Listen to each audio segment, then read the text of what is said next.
I need to raise my consciousness so I can help others see that, so that we can all heal the earth, so that we can all live a more joyful, abundant, connected way of being, instead of this scarcity and addicted to busy and hustle. That's not actual abundance. Even if you have a ton of money, that is not abundance. That's not an abundant way of being. Welcome to the Conscious Leadership Podcast, where soulful entrepreneurship and holistic mind-body wellness meet to help you heal, discover your soul's purpose, and change the world. I'm your host, Gabby Ortega, entrepreneur, psychology expert, social media maven, and soulful leadership coach. And it's my mission to empower you into becoming the light leader you're meant to be.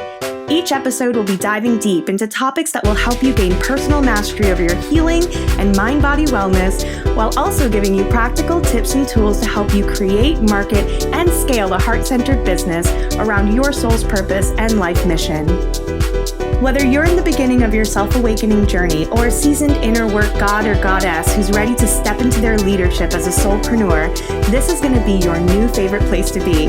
We know that you don't just want to feel happier and more fulfilled, but you want to deeply know yourself and powerfully step into your life's purpose while creating massive abundance around your mission.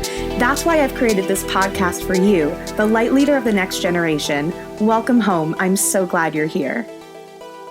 Hey everyone, welcome back to the Conscious Leadership Podcast. I'm your host, Gabby Ortega, and I am thrilled today because we have someone very, very special for you.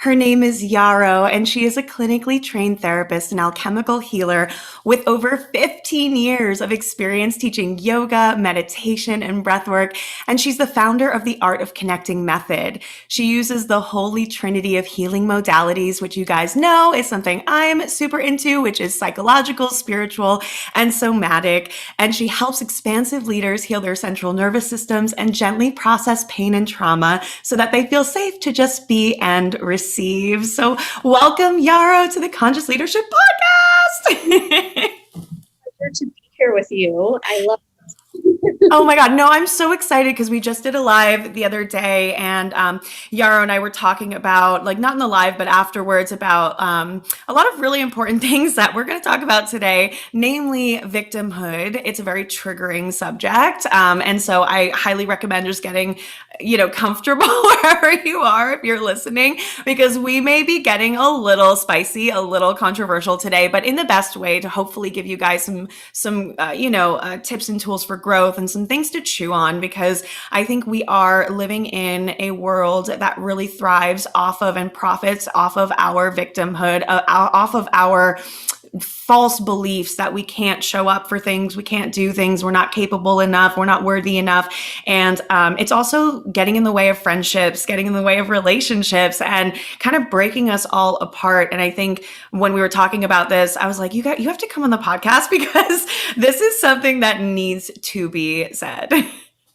It so does. It's such a crucial subject because it keeps us stuck. And then we don't know why we're stuck. And then we are actually unconsciously a victim to so many different things in our lives. And society really profits, like you said, off of our victimhood and our scarcity. Because if we're in scarcity mode, we're in victim mode, and they go hand in hand. And expanding beyond that is a place coming from a place of abundance. And it takes us rewiring our societal conditioning, healing our trauma, because if we're seeing the world through the lens of our trauma, then we're triggered by everything. And it's so much easier to project out than it is to go inside. Because I'm guilty of this. And this is something else we talked about. You guys, like, we're not standing here on a pedestal saying we've never fucked up and like we've never hurt people or done things out of our pain. We're like with you, like we've been there, and we've been in our victimhoods 100% as well. Yeah. And when you go inside, you have to sit with the shame. And so when you have to sit with the shame of, okay, how did my coping mechanisms, my unmet childhood needs, play a role in the situation that happened that may have been traumatic? At one time, you may have been a victim, but you don't have to stay one. And we are so resistant to looking at how has the way I relate to the world played a role in the creation of my life? And that requires us to change the way that we relate to the world, which requires us to sit with the shame of the ways that we have related to the world. And I relate so much to this. There were so many sneaky ways I was a victim to the world. And I'm not talking about pulling yourself up by your bootstraps. Like, not at all. That's not what I'm talking about. I'm talking about gentleness and acceptance around what were my unmet childhood needs? How are they showing up in my current world? And how is that creating the trauma that's happening to me? Yeah. And I love that. And I love that you're really differentiating and saying, like, look, we're not here to shame anybody, because shame is, like, studies show, one of the worst feelings that we feel, like, that, not that it hurts us physically, but that our body really hates it. And, like, our mind really hates feeling shame. And so we will do everything and anything to avoid taking some responsibility, looking at these things, because it literally is painful for our whole being to sit in that shame, but it won't kill us. And actually, when we put shame into the light of compassion, as Brene Brown likes to say, shame cannot exist. And so that key element of bringing in gentle, non-judgmental openness and nourishment, in the sense of how can we, really heal these childhood wounds that are now harming others, and we don't want to do that, and harming ourselves in the process, but in a way that's supportive and empowering. Absolutely, because without compassion, we go into a shame spiral, and then we shut down, and then we want to project out. We want to make everyone else wrong, because if everyone else is wrong, then I don't have to sit with my shame. And that is just the perception of the world. And it actually doesn't even mean that what other people did was right. Maybe you were really harmed. Maybe there was something abusive that happened. Maybe there was some assault. And also, and there's no victim shaming here, what was happening for me where I was going out into the world in a way that was attracting in these things. And that is a really controversial thing to say, because I'm very upset with that comment. Yeah. I just want people to think about, how does my life look now versus after I've done a little bit of healing, versus after I've done a little bit more healing, versus after I've done a little bit more healing. So when we change our energetic frequency, our world looks very different. It's so true. Everything around us changes. And I think, I want to really kind of differentiate here and explain, when we talk about, if you're coming from the psychology realm, this might be familiar. If you're not, it may not be, or either way. But this is something I kind of learned in school, but this kind of sense that we attract these things that hurt us. I want to just kind of clarify that when we talk about we attract, it's more along the lines of unconscious behavior, unconscious automatic thoughts that drive us to do certain things, seek certain patterns that we're repeating, seek certain kinds of individuals that are familiar and may not be safe, but are familiar because of what we've experienced. And that's the unconscious working. So the best example is, you always hear about, oh my gosh, you date your dad or whatever, if you're hetero and you're a woman. That's what I heard growing up. And I was like, now. And I love my dad. We have, our own unique relationship now. And he has his own struggles, but he's doing really well. And the thing was, when I was growing up, he wasn't doing really well. And I kept finding myself as a teenager and later as an adult, really attracted and like physically attracted to people with characteristics that he had that were not the healthiest. And it's interesting. It's not saying like I am attracted to my dad. Let's be very clear about that. But it's that unconsciously we seek out what we know, and what is quote unquote safe is what's familiar. So unconsciously, as you're walking around, and I was walking around doing my thing, not really looking for anything, I would see somebody and meet them and energetically be like, oh, I'm so into this person, only to discover oh my God, they're just like my dad, but not in the good ways, in all the worst ways. And those people hurt me. And so it's not that I was standing there consciously trying to attract and hurt myself and attract the wrong person, but that because of this programming, because of, and we'll talk more about this, the nervous system and the way that the unconscious works, I, without my conscious mind realizing it until I started to heal and could put the pieces together, was like literally attracted to the things that were not good for me, mainly because also the brain is always looking to close the trauma loops. And if you have a trauma loop that's open, and many that are open, you will keep unconsciously seeking the things that are going to help you close that loop, whether they help it or not, which is like repeating the same shit over and over again. So I don't want you guys to at all internalize this as us saying, you're standing there attracting, poverty, or you're attracting, violence, or you're attracting oppression. We are by no means saying that. That's separate of the systems that are in place, that are already horrific and all of that stuff. But more so the psychological concept that like it's the unconscious at work that drives our behavior until we start to heal and become conscious of those things. So I don't know, just like something I want to make sure we talk about, because there's a lot of nuance to this, and I want to be really respectful of like, not, approaching this as mindfully as we possibly can. Tricky subject because people, and you bring up like the systems that are already in place, which absolutely they're wrong. There's no question. There is no question about that. And what on an individual level can each of us do? And that starts with us. And some people don't even have the education or ability to do this. And so it starts with us bringing that to more people, because you start to do this healing, you start to increase your sense of worth, right? So Gabby mentioned, you were attracted to your dad. And I was telling Gabby the other day, I was attracting emotionally unavailable romantic situations where I felt abandoned because I had abandonment wound from my father when I was 2. I drove myself insane. Why can't I figure this out? Why does this keep presenting itself? And so it's interesting because Gabby and I have converged at both kind of a mix of psychology and spirituality, but we come at it from different spaces. Gabby comes more from the psychology into the spirituality, and I come from the spirituality into the psychology. Spiritually, I believe the things that come into our life over and over and over are to help us up level and heal. Oh, yeah. I was so fucking frustrated by that. For years. I think it's okay to say right? Yep.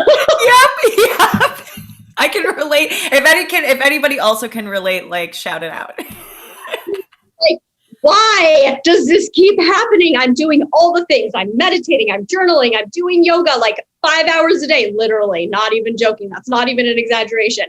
Like I would do 5 hours of yoga and then go work in a restaurant. Talk about exhausting. I literally could not. I don't know how you did that. Hot yoga and then go to a restaurant. Girl, that you were putting yourself through the ringer. Like, and I was banging my head against the wall because I couldn't bridge the gap. And so I was a victim unconsciously, which is why I'm so passionate about this, because I was really strong.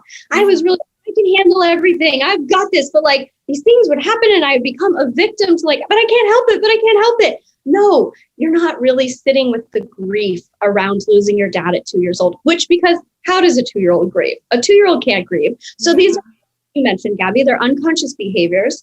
We don't know what our soul's contract is. We're birthed into this world and it's kind of like, okay, here's what I'm presented with. How do I heal so that I increase the energetic vibration of the whole world? Because we unconsciously go into the world, and you can think about like ways I sought attention when I was in my teenage years. How did I seek attention? How did I feel about my sexuality? How did I present that into the world? How did I feel about my own worth? And then if we're not looking at that and something happens to us and all we're doing is that person did something bad to me, which is true, most likely. 99.9% of the time, maybe 100% of the time, that is true. And also, where was I not owning my own power of how beautiful and brilliant and sexy and embodied I am as a human, as a woman, that was creating these dynamics? Ooh, and it's so interesting because what popped into my mind was a relationship that I had in my early 20s where the person was very like narcissistic, very abusive in the way that he treated me. It was very like a lot of gaslighting, a lot of put downs, a lot of like anytime I would try to shine, it was a lot of dimming of my shine to make sure I knew I wasn't important. And I just like it popped. I haven't thought about this person in so long, but you talking about that makes me think of all of the times he would say things to me that felt so bad in my body.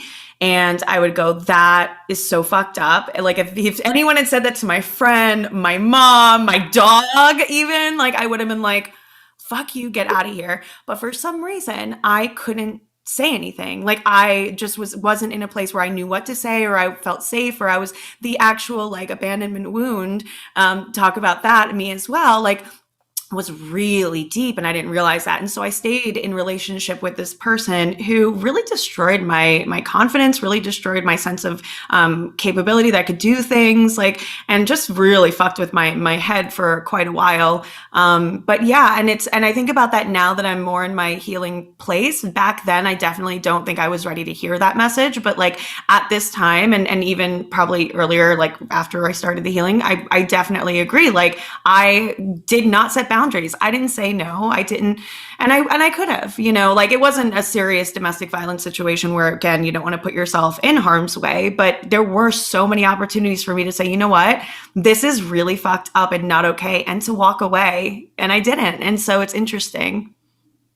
So you bring up the abandonment wound, and this is where it gets so tricky with the shame, right? Because I've been there. I've been in situations where people are like, Yarrow, why are you putting up with this shit? And when I was a teenager, I definitely had an emotionally abusive boyfriend. Like, and he was never physically abusive, but he was so controlling, and I liked it. I wouldn't admit that. And it wasn't until later I knew. And here, I'll tell you why I liked it.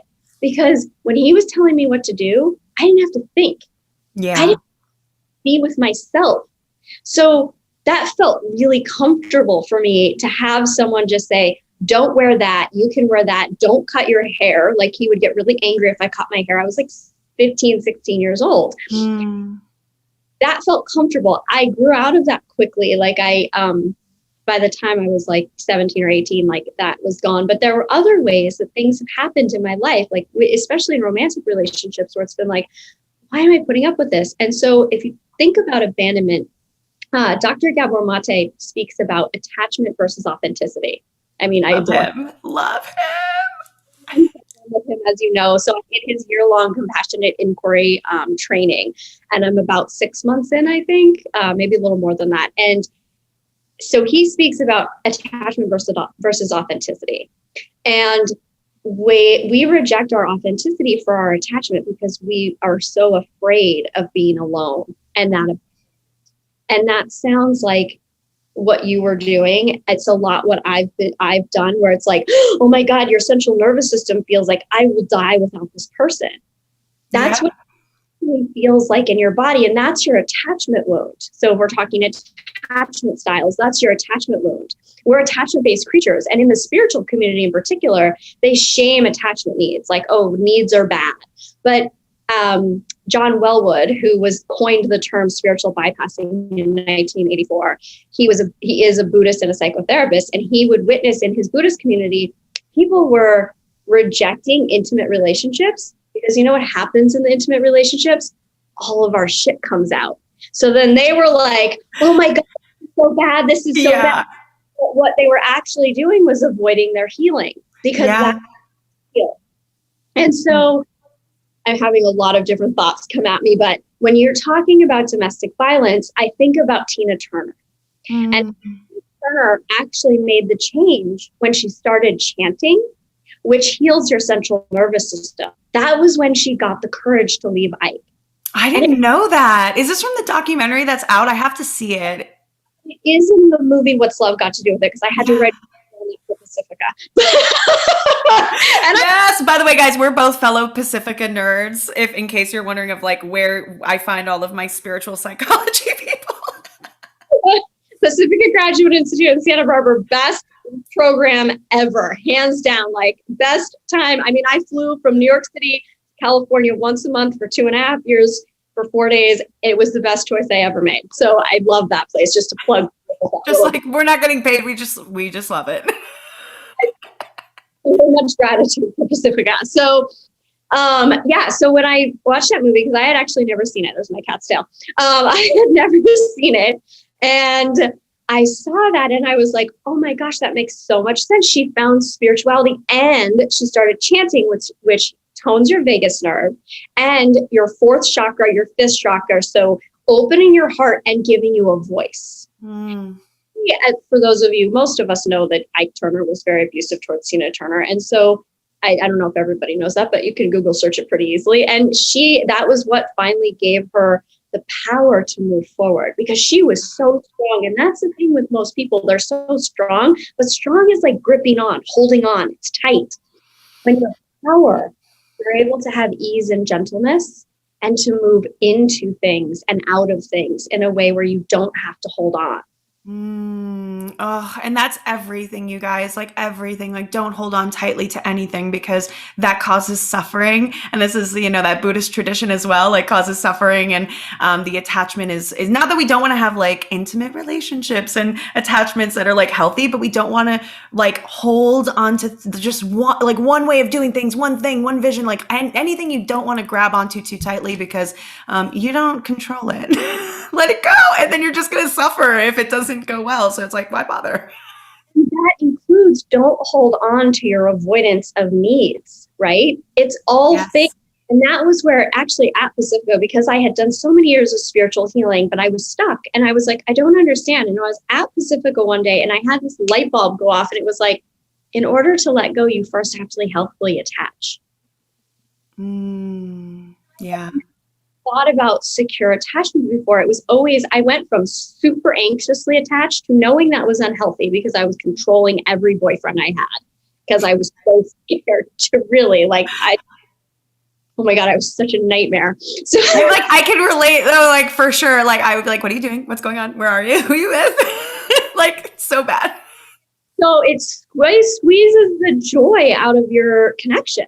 It does. And then you become really enmeshed in a way that's like you're codependent and enmeshed, and it's just like a trauma cycle all over again. You're terrified of loss and you can't enjoy them when they're there. You can't enjoy them when they're not there. Intimately, it feels really like the connection is affected. So I really pushed that away when I was like 21. It was like, I have to learn to be independent. But what I did is I went to the total other side. So I became like avoidantly anxiously attached, if that makes sense. It was like swung to the other side of the pendulum. Yeah, it makes sense. I never really found secure, intimate connection, which is also the ventral system. If you're looking at the central nervous system, like connection, home, joy, play, it took me so long to get there, like, because it was unconscious. Like, I don't want to be anxiously attached, so I'll become avoidant, right? Like and so when we're doing that, we're attracting these things to help us heal, and we're not looking at them that way because we're like, no, I'm not attracting this. I'm doing all the healing things. I'm still okay. Or I'm doing all the healing stuff, so it has to be them. Yeah. It has to be the outside world because I'm doing all this work. But all the work is bringing forth the stuff. And then the universe is going to keep hitting you over the head until you're finally like, oh shit, it's me. It's me. I know when I finally realized that, I was like, oh man, I had tried everything to make it not me. Like, I'm not even kidding you. I shed so many friends because I was like, it's them. And I like quit jobs, or I like got rid of things. And I was like, oh, it's everybody else. And then like when I was there and it was just me, I was like, oh fuck, it's me. It's me. And you can be healing, but you can also still be like, it's just still layers and layers and layers on lessons. You know what I mean? That's the interesting part, I think, and we spoke about this. When you first start healing, you kind of go into this cocoon, which is real. And you're like, it's all them. And that is kind of a necessary place for you to go into, where you're like, okay, here I am. I'm cradling myself in my cocoon. I'm hiding with my crystals.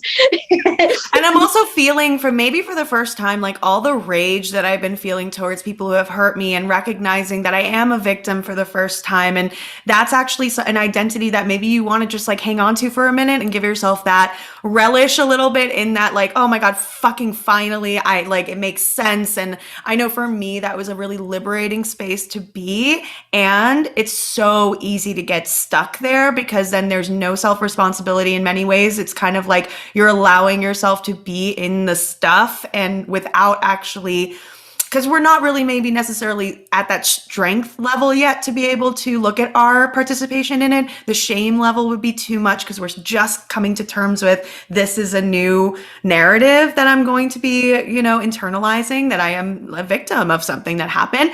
And so it's, yes, you guys, it's like stages. Like you can't just go from like recognition of stuff that happened to you to healed, like it just doesn't happen. So it's okay to get in the stuff, right? Or the total responsibility, because like you said, the shame is too much. And that is a protective mechanism from our central nervous system, because we have to go within our window of tolerance. I always speak about, like, you have to move slowly. And so that is a necessary space to be in. And kind of what will happen in that space is you'll be like, it's everyone else, and you'll go into yourself. And as you grow out of that, you may develop new friendships that are almost based on a different coping mechanism. And then you'll relate to that for a while. And then if you keep growing, all of a sudden you'll just be like, oh, I'm responsible for my abundance and my healing. And you'll really look at your relationships that are actually giving you life rather than you guys related or bonded, trauma bonding. But I like to say you're relating through your defenses instead of your authentic self. I love that. And it's almost like, you're relating from a place of being unhealed and to like, now there has to be a different kind of dynamic. And sometimes what's great is like people are on a journey too, and they're growing with you. And then sometimes they don't, and you have to kind of take a step back and say, you know what, like you're on your own path and we're not aligned, and that's okay. And, they may come back and, and go, oh my God. Like I had a friend who I kind of disconnected with because I was really outgrowing her, and she was a wonderful human being. Like I really cared about her, but I just couldn't meet her where she was anymore because it was just like, it was too painful for me. And so I took a giant step back, and she couldn't understand why I was healing, why I was doing like meditation and yoga and chanting and not drinking alcohol and like really focusing on my wellness and my highest self-creation. She was like, yeah, okay. And then I got a message from her about a year ago. And this was like maybe a year after we had kind of stopped talking and kind of went our own way. And she was like, I just went through my spiritual awakening, and I just wanted to say, I get it. Gave me chills. That's so sweet. I love that story. Yeah. Beautiful.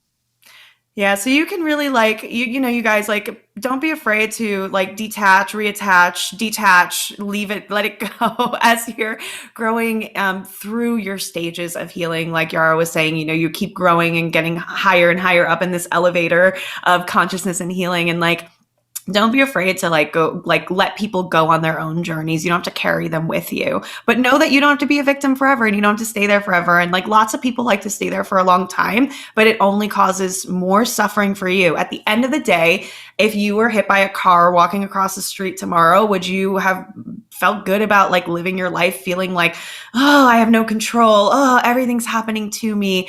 Like everyone's out to get me. I'm never going to get anywhere. Like nothing's ever going to change. Like, does that really serve your happiness if you're having this one short life to live? You know what I mean? Right. And it's like we said at the beginning, like society feeds off of your scarcity.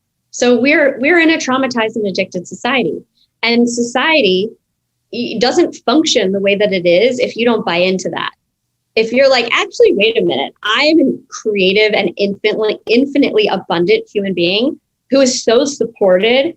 And as you raise that consciousness and you break out of, sorry. The cat just jumped on the screen for those of you who are not watching on YouTube. I love this but you're on something. Like every time the animals come into the room when like we're recording, it's like, ooh, we're on. Guides are saying yes. So you are a creative and infinitely abundant human being. And our society is not built for that structure. It's just not. That's just real. And so as we approach any of these things, it's kind of like, how am I relating to the world? When someone insults me, how do I respond? Do I take it as truth? Do I get small? Do I become resentful? Do I become angry? Do I bitch about it to 100 different people? Or do I sit with that and go, that's their shit. That's not my shit. Yeah. And then how do I respond to this situation so that I am empowered and not a victim? And this is the work you do with your clients too. Like all of the stuff that you're doing is really in kind of service of healing the nervous system so that we can really leap out of this space of being in victimhood or feeling like, you know, we can start taking some responsibility and how we respond to things and how we behave, and not letting our automatic thoughts and our immediate emotional reactions drive us to do things that aren't going to serve us. Because if you believe what someone else said, and I was bullied for a really long time, up into my 30s. Wow. I was in yoga studios in New York. I was bullied really badly, and I allowed it. You know, you can look at it like, oh, the bully, like, yeah, totally. But I allowed it because I wasn't powerful enough to say, hey, this doesn't work for me.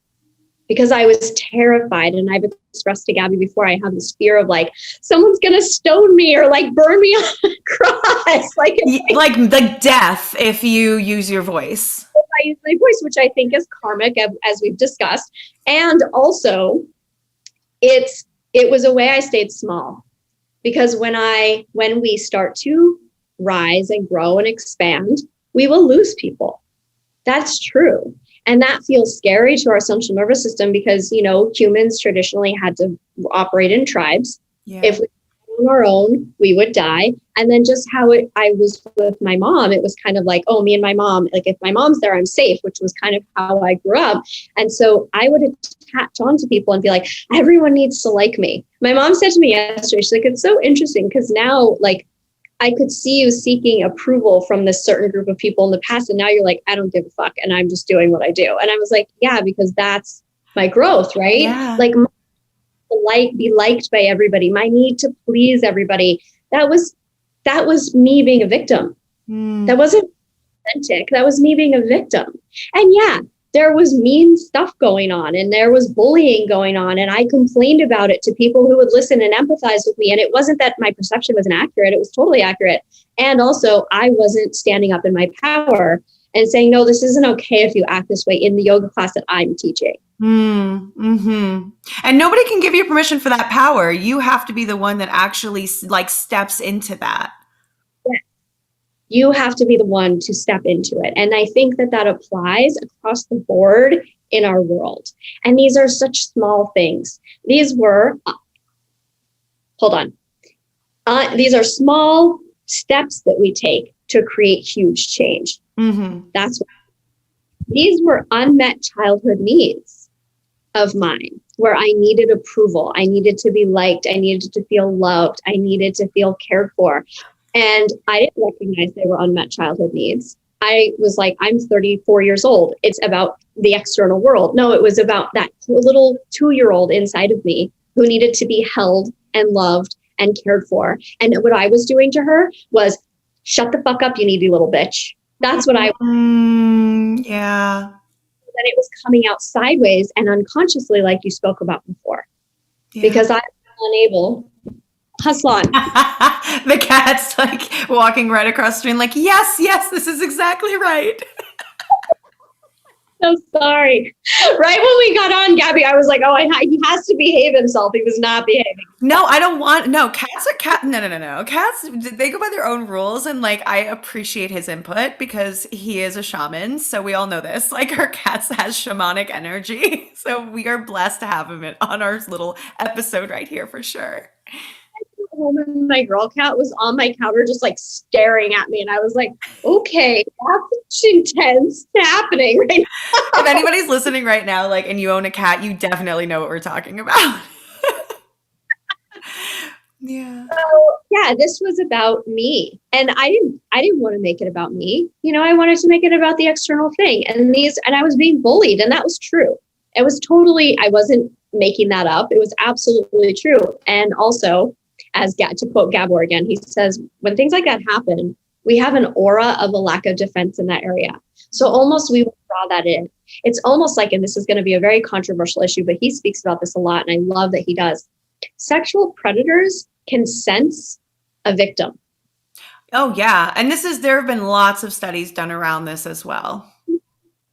And so that is healing we have power over doing, as long as we are able to recognize where we need to heal. Yeah. Yeah, absolutely. I can definitely speak from my own experience too. Like the things that happened to me when I was assaulted and the men I was, that were coming into my energy and my space were definitely attracted to the fact that I was a victim and I was kind of like powerless and didn't feel like I had a voice. And it's something that you just know, like, when you get into it. And this is part of the tribal, like a caveman, part of our brain and body, like like machines, is that we read energy because before we had language, we had energy. And that's how we decided who was safe, who was an alpha, who was a beta, who like was in charge, who wasn't in charge. And it wasn't because someone said, I'm in charge, I have a title. It was because we picked up on some energy that was like, oh yeah, I'm not messing with you. Like you're in charge. Or, oh, that guy, oh my God, I can walk right all over that guy. And if you think about like even you have these immediate thoughts when you're a child because you're very much in that primal brain. So that's why bullying, I think, is so prevalent, because you can see like, oh, there's the weakest one in the bunch. We're going to go and like attack that one because we know that that's not going to fight back and they're going to do what we want them to do. So in very much the same sense, it's like this unconscious picking up of the energy of like, this is an opportunity. And we don't want to give people any opportunities to think there's an opportunity like that. You know what I mean? And this is where it gets tricky with people starting to recognize their own responsibility. I understand it's fucking painful to look at. No one wants to be like, oh, I was bullied or I was assaulted and like what was happening inside of me. No one wants to look at that. That's painful. I absolutely understand and respect and empathize with that. And I've done it with myself. Same. With my days where I was sexually assaulted, or I was in, situations where I was sexually harassed at work by my manager and, eventually had to call it out because he was getting me in trouble with like higher ups. I didn't want to do that. I didn't even believe in that. I would be like, oh, you want to show me your dick? Ha ha ha, whatever. Like I would laugh it off, but then he started to get me in trouble. And I was like, okay, well now I have to say something because I'm in trouble. And I was powerful enough to do that. And I know a lot of people aren't, but I was. And you know what happened? No one backed me up who had witnessed it going down. Wow. Single person who had seen it for months of this guy pulling power trips on me, trying to have sex with me. No one. Ugh. And whatever, it sucks, but like I was allowing it to happen. Yeah. Because I didn't feel powerful enough to say, hey, I don't want to see your actually I would say that, but he would keep going. Yeah. It was, and this is where we have to take power over ourselves. Like, that's not saying what he did was right.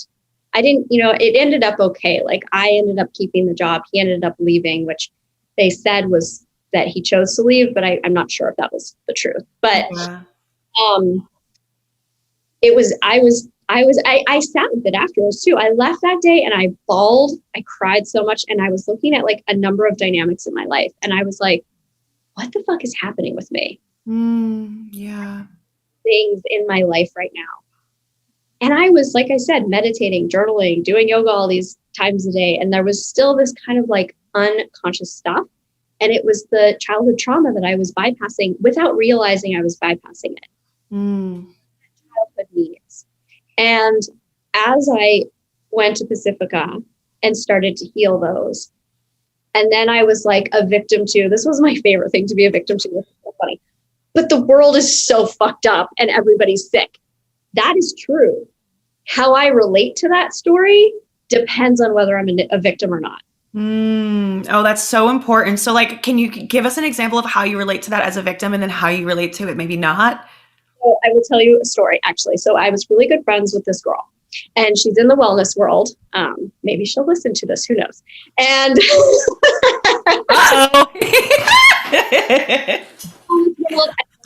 birthday dinner, and this is 2018. Yeah, 2018. And I was in Pacifica. So I was like in the middle of Pacifica. So you guys, just to give you a little bit of, what that looked like. I lived in New York City, was teaching yoga, working for free as an intern, and flying back and forth once a month to Pacifica, which is in Santa Barbara. So I'd fly from New York City to LA. California. Oh my God, that's like a 6-hour flight. Yeah, absolutely. Then you stay there for 3 nights, and then I'd drive back to LA, take a yoga class before I got on my flight, flew back to New York, and I was living alone on the Upper East Side. So basically was impoverished. Wow.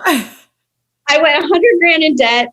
I had no money. And so here's a friend of mine who is a well-known yoga teacher. She's, wellness guru-esque, whatever. And she's like coming into her stage of abundance, really. Like she had kind of gone from not the same story, but like, not making money. And she left the fashion world and she was coming into like, I'm making money. And we went to her birthday dinner and I was like, listening to everyone at the table talk about how they wanted to retire when they were 40. And I was like, my heart was hurting because I was like, how can you as a healer think you're going to retire when you're 40 when the world is so sick? Yeah. I was like, that's some fast work. Like, God, the world's so sick. Like, I feel like I have a mission, but I was like so impoverished and I was tired. I was sad. There was like some weird romantic shit going on in my life and I was sad. And I didn't present my best self. No question. Like, no question. But I was in a really, I was in it, right? Like when you, a friend of mine always say, they should have a disclaimer that says, your life will transform by the time you end this. You might quit your job. You might get divorced. You might there's so. That's a disclaimer I now say to people who come into my program, because for real, that literally happens every time you have a hugely transformative experience like that, like an inner spiritual and like psychological reckoning. It's over. I was like in the middle of it because I started Pacifica in 2016. I graduated 2019. So this was 2018.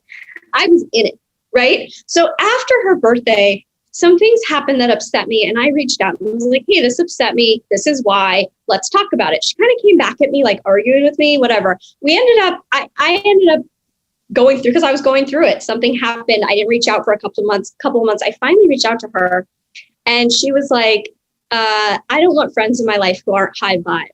And I was like, okay. I love that. I mean, I get it, but I'm also like, oh, come on.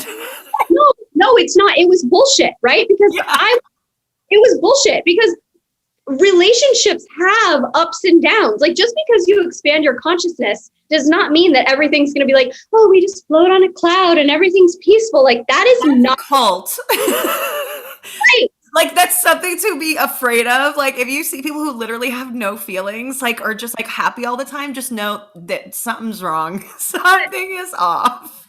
I'm 1,000% all about being higher consciousness, but higher consciousness means, when she said that to me, I said, look, I am in it right now. I can own that I'm in a shitty place. I didn't want to come to your birthday. I'm in so much debt. I couldn't afford to come to your birthday. And I went anyways. And she still was just like, no, let's put a pin in this relationship. And I was like, oh my God, you're an asshole. Wow. And I kind of, because this is how I felt. And I still kind of feel that way.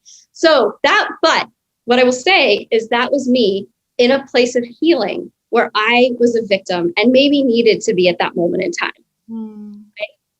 Where I was like, the world is so sick. Everything around me is so sick. I am drowning in my own everything. And I had a lot of addictive behaviors. I was watching so much Netflix. I was attached to judgment, to comparison, to overanalyzing, to, unable to really be happy for abundance because I was in such a scarcity place, even though I was doing all this really deep work. So there's an example of that. How I moved out of that was having the awareness of, in order to manifest abundance and to be able to come from a powerful place of healing, I have to feel safe to receive. What that meant for me was healing my central nervous system and processing some really unconscious childhood trauma from like 2 to 5 years old that I didn't realize how. So what happens, you guys, when we have relational, because I didn't have any big T trauma as a child. It was all relational trauma. It was like, just stuff that was happening. Like my parents got divorced when I was really young. My dad then married another woman and decided not to see me anymore. My mom moved me up into the hills in California and we moved a lot. There was just so much instability and I didn't realize. So what happens, you guys, is that stores in your psyche and then it becomes how you get defended towards the world. And then that becomes how you relate to the world. And then that becomes the creation of your life. Boom, done. That's literally it. Like one sentence. I don't know how you did that. Yes, yes, yes. And Because it's like how you perceive of everything. It sets your nervous system up a particular way. It sets up your perspective a particular way. And like, unless you fucking challenge that shit, you will always be stuck in that victim state. absolutely. And I didn't realize, right? So here I am with this friend of mine, and I'm like in a victim state, angry at her and not realizing why, right? Like angry and like, yes, the earth is sick, but that doesn't mean I have to be sick with it. I need to raise my consciousness so I can help others see that, so that we can all heal the earth, so that we can all live a more joyful, abundant, connected way of being, instead of this scarcity and addicted to busy and hustle. That's not actual abundance. Even if you have a ton of money, that is not abundance. That's not an abundant way of being. So I had this revelation actually right after the pandemic hit, really. Like Oh, you had a revelation too? I feel like literally everybody across the like whole universe during the pandemic was like, oh, it's me. Or like had like some kind of moment, you know? like God. I was like running around New York. I was working in an addiction center. I was teaching yoga. I was starting to take on private healing clients. But when the pandemic hit, I literally lost all my jobs, all of them. And I went online teaching yoga really quickly. Some of my private clients stayed with me, but I was addicted to hot yoga, like for no joke, for 18 years. Like no joke, like addicted. Addicted, yeah. How am I going to live without this? So I got one of those little tent saunas, and I would sit in that thing and listen to Carolyn Mace, Sacred Energy Anatomy. Love it. And I would just, and she was talking about this. And I was also doing Kundalini abundance meditations that I got from Desiree Pa. This workshop with her. So I was doing those. I was listening to Carolyn Mace. I'm sitting in this little fucking sauna. Then I got COVID. As all good stories like segue. And then I got COVID. But then I was like, oh my God, and I said this earlier, in order to feel safe, in order to manifest the life I want to live and to feel how I want to feel while living it, I have to feel safe to receive. And I have gone on this journey deeply. Really, it was like all of my 20 years of spiritual work and then the years at Pacifica all came together and like exploded inside my being. And so created. And it all helped me to create the Art of Connecting, which is the healing group program I'm doing. And that was, first it started as a 40-day workshop, but it was like, that was how I created it. And so what actually was really the kicker was I gave up Netflix in June last year. You told me about this and I was like, how? I struggle to give it up. Oh, it was, Gabby, I was in this, so it's called Gyan Chakra Kriya. And for those of you watching on YouTube, you can see, but it looks like this. And I love that one. You're chanting Satnam, Satanam, Satanam, Waheguru, Waheguru. And I do that one 11 minutes a day. And I started that October 2019. I have done it every day since, even when I had COVID. So I was doing that one and I was like, oh my God, I have to give up Netflix for 40 days. Like it just came to me. And it was, when I say Netflix, I mean Amazon, Hulu, Amazon Prime, Hulu, Netflix, the whole like group. All the streaming platforms. They're all like Netflix. So I had to give them up. And I'm shit you not, 1 week into no TV. And it was like, my brain was like, and it was like, I started creating and I started really putting myself out there on Instagram. And it was like, I was like, oh my God. They always say, I always knew the TV was mind control, but holy fuck. Oh my God, it really is. And like the other thing is like they've done studies where people who watch TV, they actually see your brain functioning go down to barely nothing. So basically your brain is just like offline. I was a victim to Gilmore Girls because I was watching it on loop for fucking months. And I mean, not a bad show at all, but probably not great to watch on loop. Yeah, no, on loop. And that was a trauma response. Do you know why? You know why. I know you know why, but the audience may not. So when we are watching something on loop like that, it's because we're trying to feel safe. We are seeking something external to make us feel safe internally because we feel chaotic internally. Yeah. So Gilmore Girls became like where I connected, my sense of home, my sense of family, which how sad is that? as I realized what I was doing and I gave it up, my brain went on fire. I really just like started creating. I decided to leave New York City and come back to California. And I've not gone back to watching any of the streaming. Not at all. I have no, and the best part is I have no interest in it anymore. Yeah. I used to so much more time now and energy and like brain space to just be present for life. Yes. I used to fiend it too. I used to be like, oh, I just get to go home and watch Gilmore Girls. Like that was like how I felt inside. And after doing so much healing work, that's so sad. But it was just this unconscious stuff that I hadn't processed and that I was still a victim to. And so I always talk on my Instagram about being a victim to the valid excuses. Yeah. I don't have money. I have a headache. I don't feel well. I'll start tomorrow. This thing happened and I need to be sad about it. I recently, when I first decided to work with you, I had 2 major friendships just explode on me. And like immediately, like it was so crazy. You like just got into alignment and then it was like these whole big things happened. This was just even further getting into alignment, right? It was like, oh, okay, it was like from when I gave up TV to just like this catapulting like into alignment. And then I met Gabby and my whole body responded to Gabby the first time we were on a call. I was bawling, crying, and my whole body was like, yes, I just have to hire you. Like, this is like, I have like, I literally have to. Oh my God, I love you so much. I remember that. You're like, my body is screaming. This is so right. I was like, I love that. Mine was too. And we don't always listen to that, right? Like we'll make up these excuses of like, oh, I don't have the money for that. But it's like, you will figure it out. That's the same way I felt when I went to Pacifica. I decided I was going, applied and got in 3 weeks time and just started going. Where was I getting $100,000 from? I don't know. Fairies were paying for it. I figured the fairies, the abundance fairies. That's kind of like, I'm like, they're coming. Money fairies are just dropping. It's like your money tree reel, which I love so much. I love that one. That's like, it's like literally this one guy makes these incredible abundance like mantras and like raps and poetry. And it's just like, I literally will listen to it on repeat and it works. It works.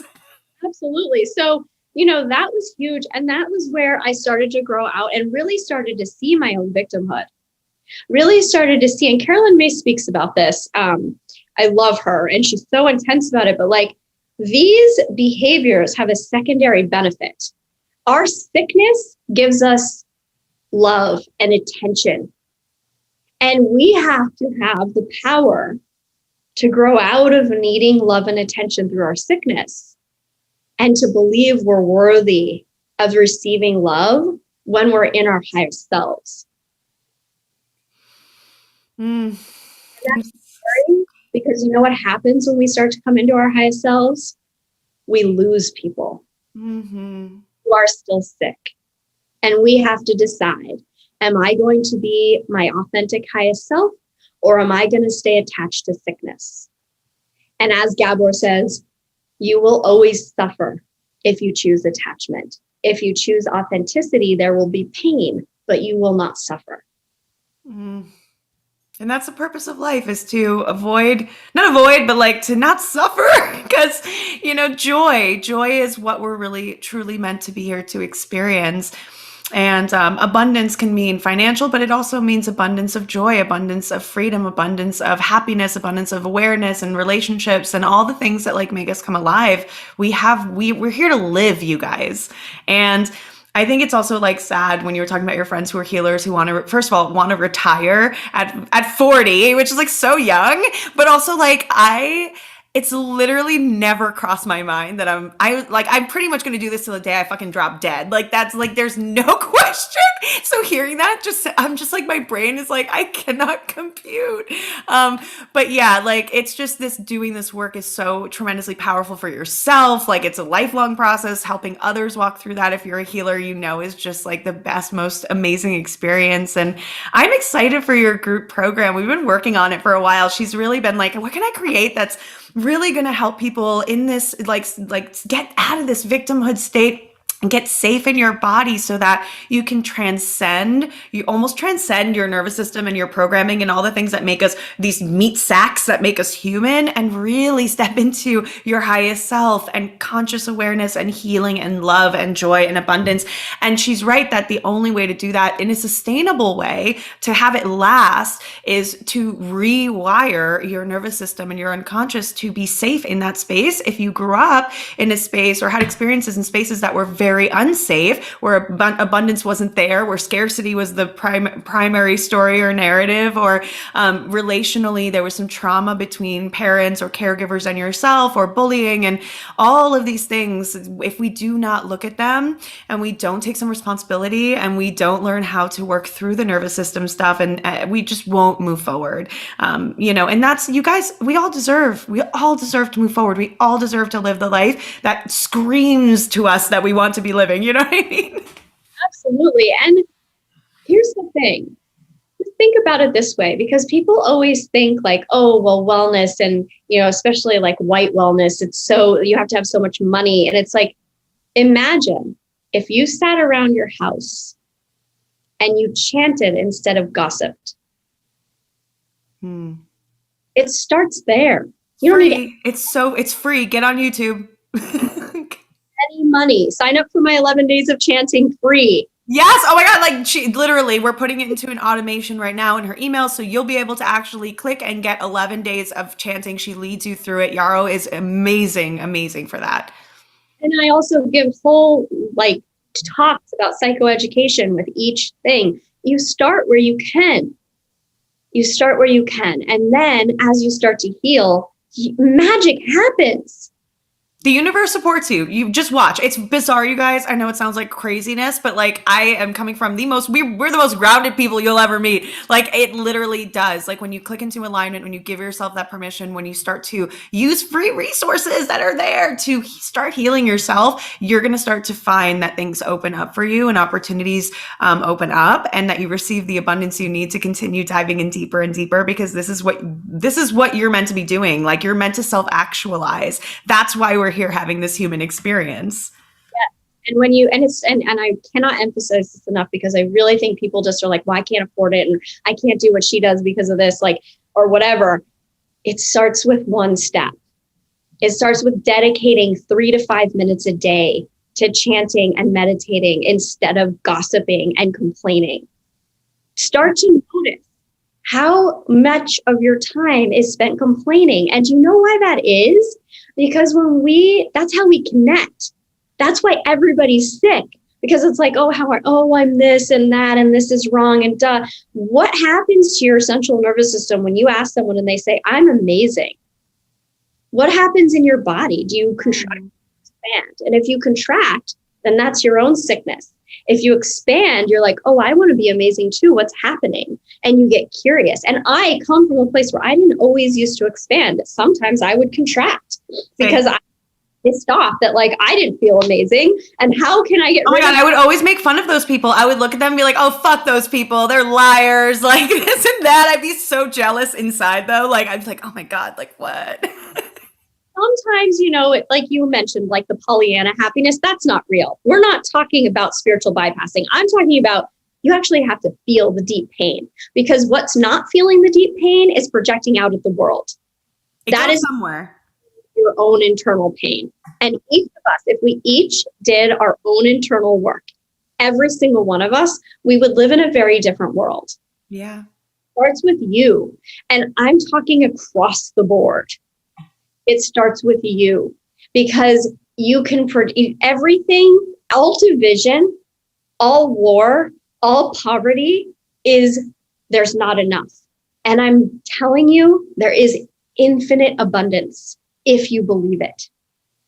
Yes.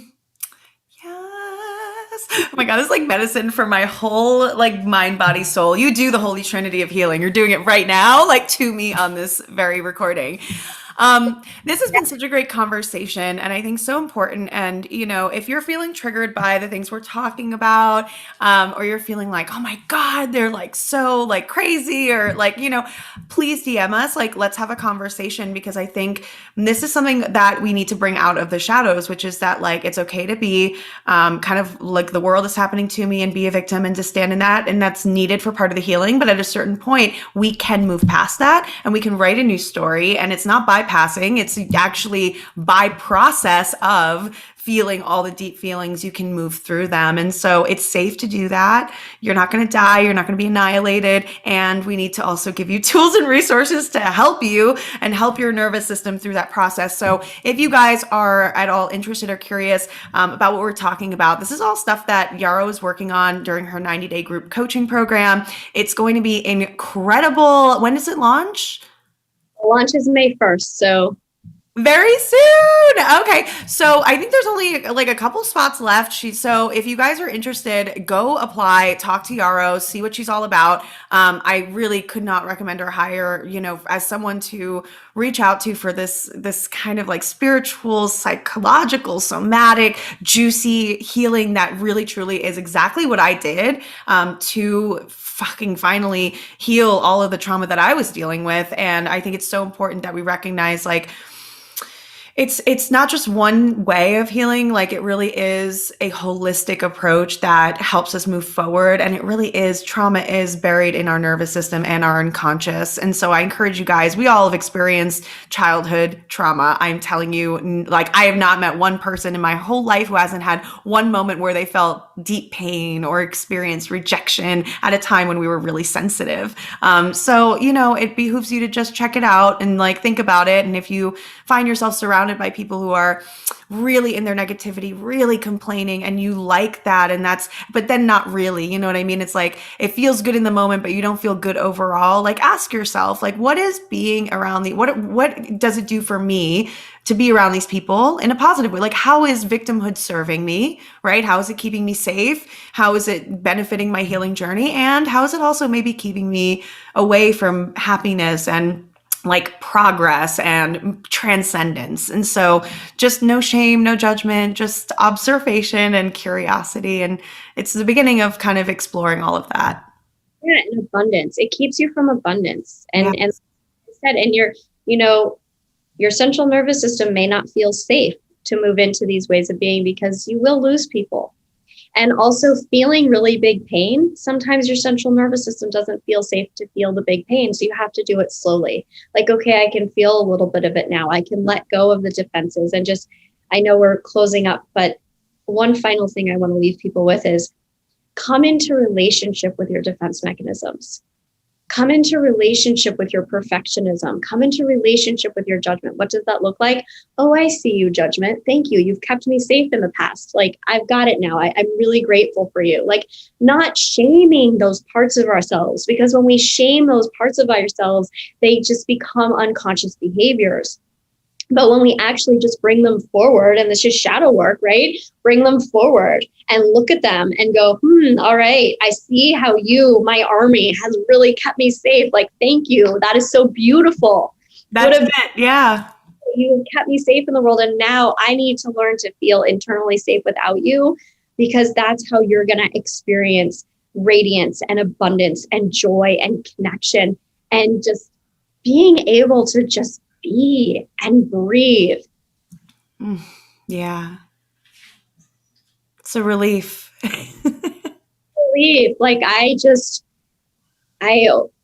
always wanted this. Like this, I found God on the dance floor to rave when I was 19, and I experienced this so purely. And then when I graduated college and grew out of the rave scene, all my defenses came forward. But I knew that was available because I had experienced it on those dance floors, and I had experienced it in my life during that time. But what happened is my OCD came out and my anxiety came out, and I had to work with that. And then, it became the sneakier ones, the judgment, the perfectionism, the overanalyzing, the being a victim. Yeah. How I'm bullied so I can't shine. Well, you're getting bullied because you're not shining. That's actually what's happening. You're not standing in your power and saying, fuck off.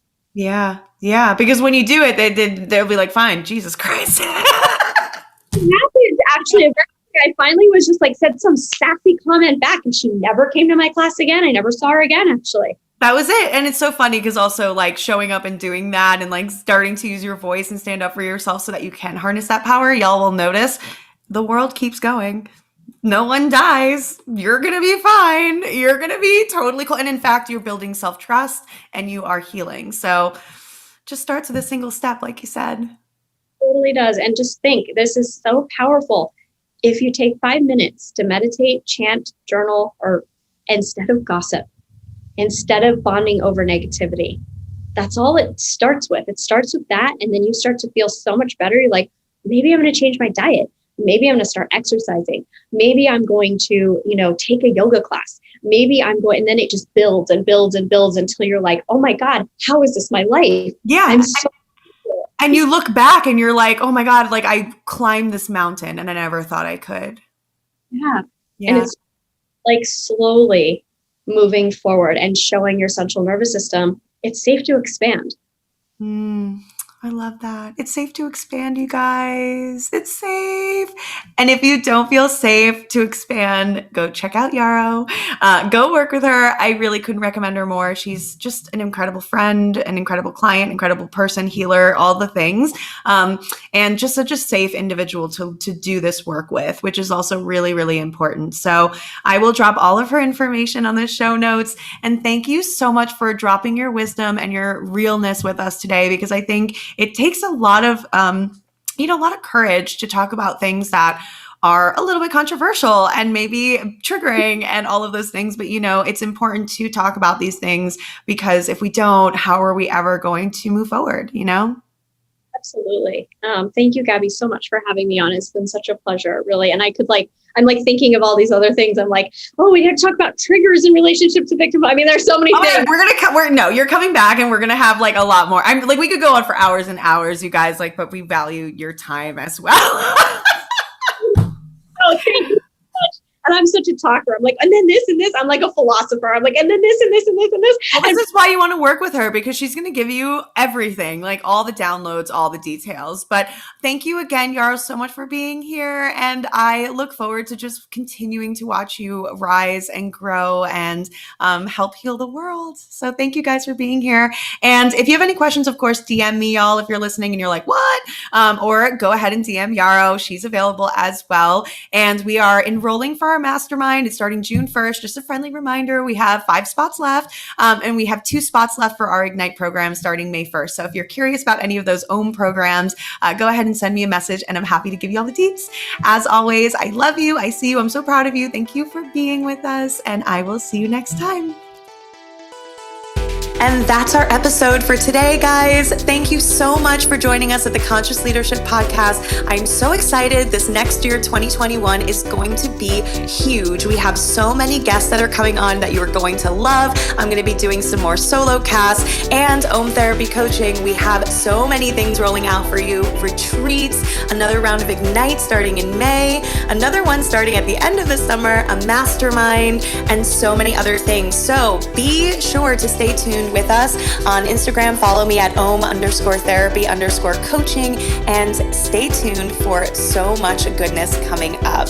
As always, I would love to hear your feedback. Head over to iTunes and leave us a review, and I would love to give you a free copy of my subconscious reprogramming workbook, and that is absolutely free. Just send me a screenshot of your review and on Instagram, and I will be so happy to send that over as my gift for you.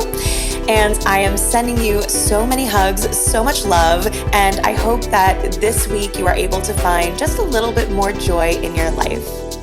Have a good one, guys.